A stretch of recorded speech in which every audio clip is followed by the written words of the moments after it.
Welcome back for another exciting video.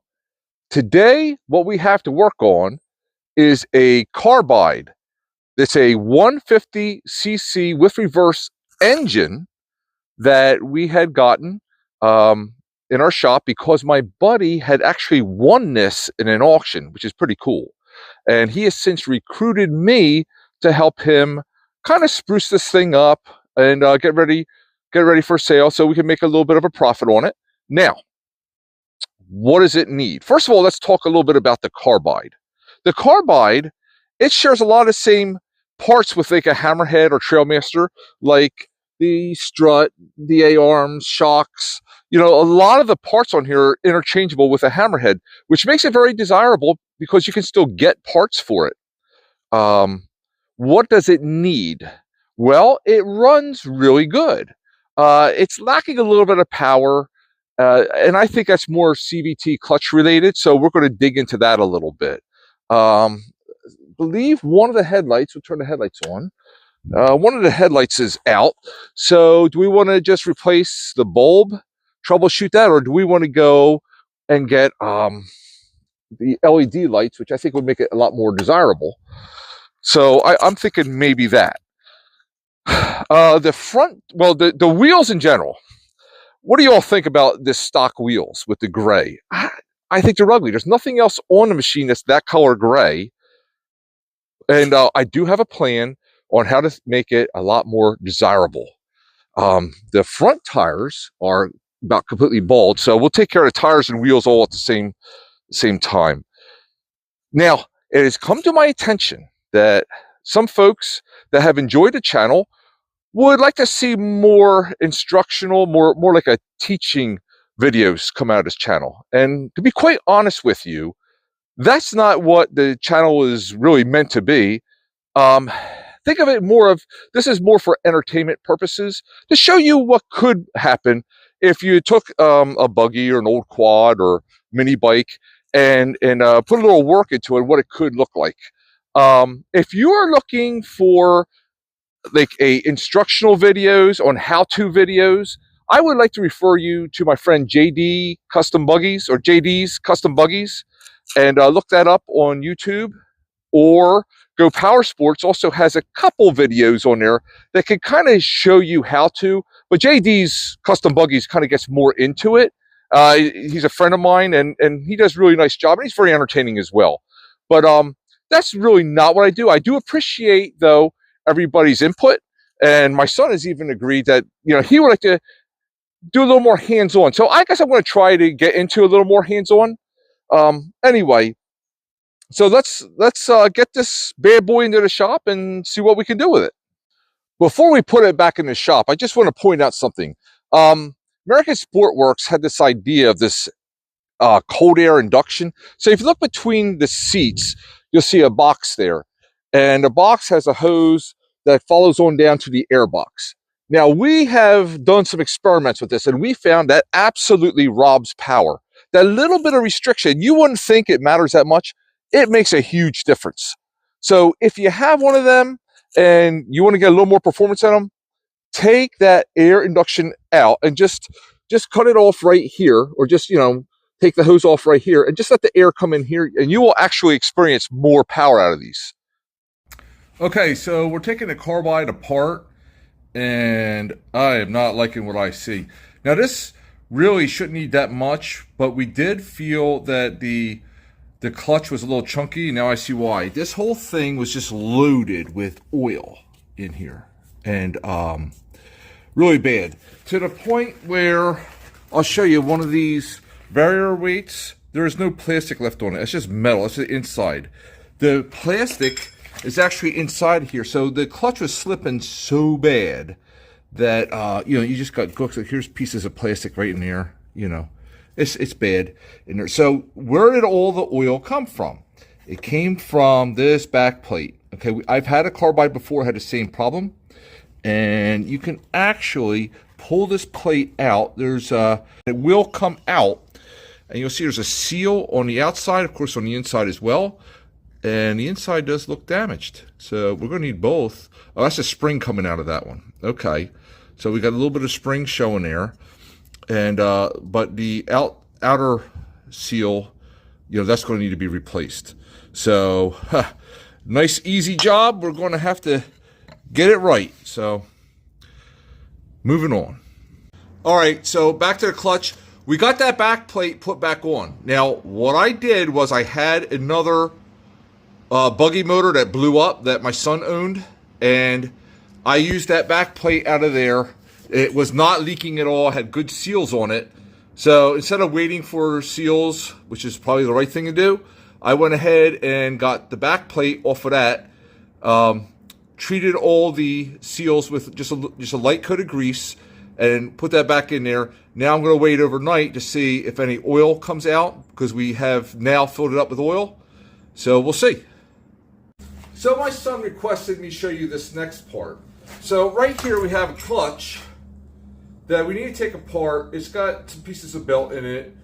It's got a lot of grease in it, whatnot. You can see the pieces of belt there.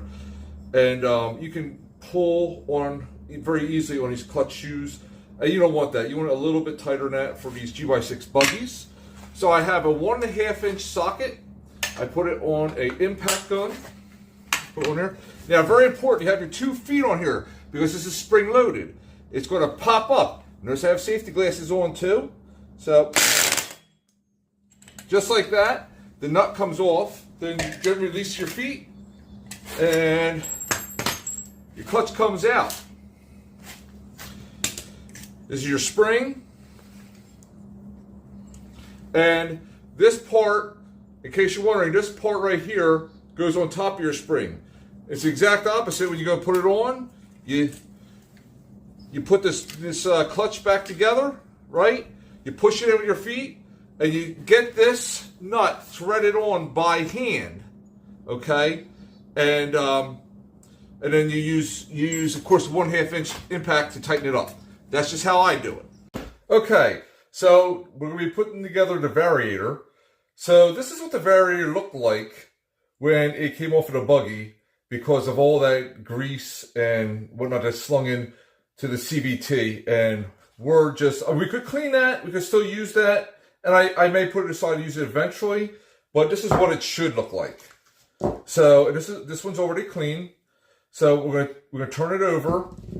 And now I got this time I used 10 gram Resale sliders. Now the way we put these in is we want to be able to read Resale, okay? And that's going to be on top just like that. So we're going to put all 6 in there just like that, okay? We're going to read it. And so the way this works is with centrifugal force, these things will pull out. I don't know if you can see it like this. Will pull out like that, all 6 at the same time, obviously.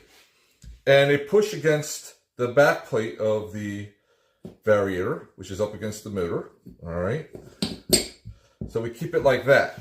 Now we hold it like that with 1 finger, okay? And we put the center shaft in there. Okay, so the way this works, for those of you that are not in the know, it would look like this inside of your motor, okay? This part of the Variator doesn't move. I mean, it turns, but it doesn't go side to side, but this part does. So without the sliders moving out of place, when centrifugal force happens, it pushes this out and forces the belt from the bottom of the Variator to the top, giving you, that's how a torque converter works, giving you more top speed.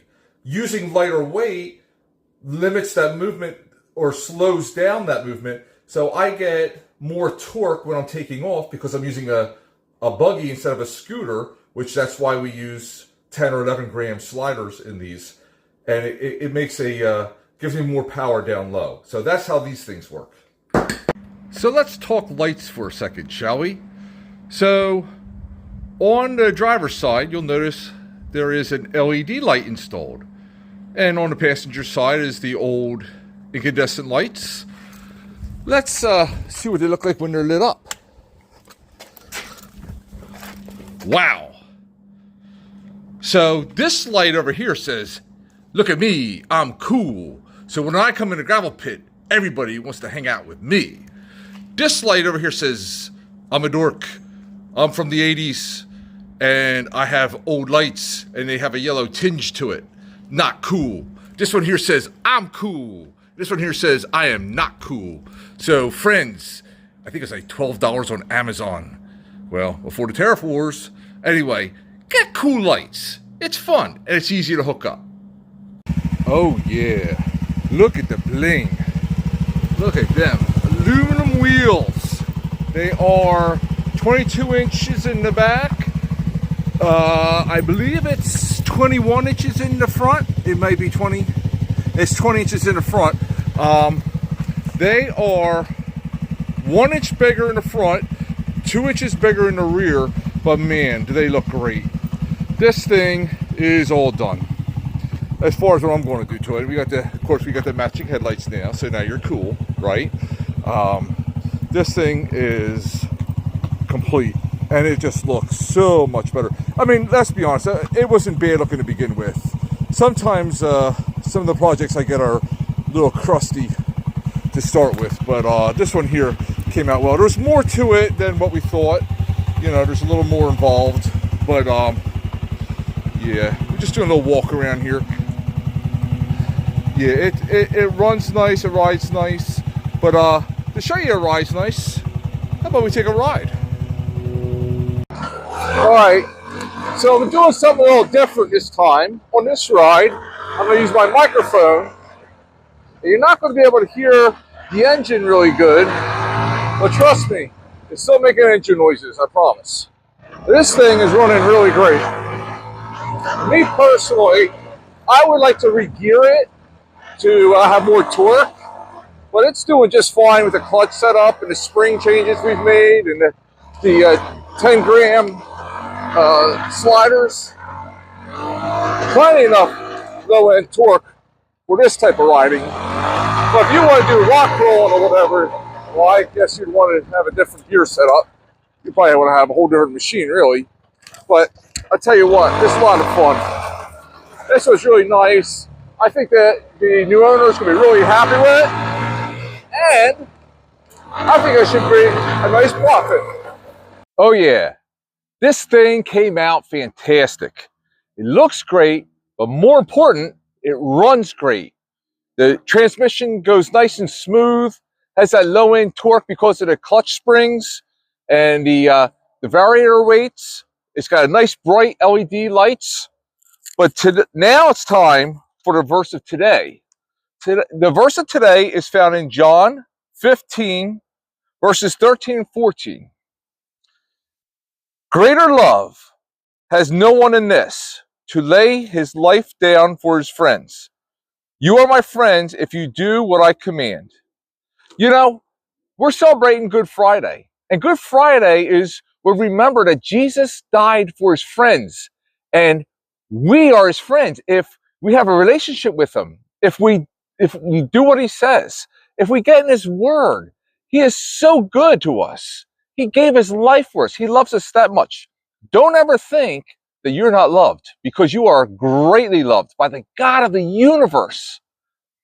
Friends, if you like what you see here, like, subscribe, and hit that notification bell. And by the way, we got some more projects coming up.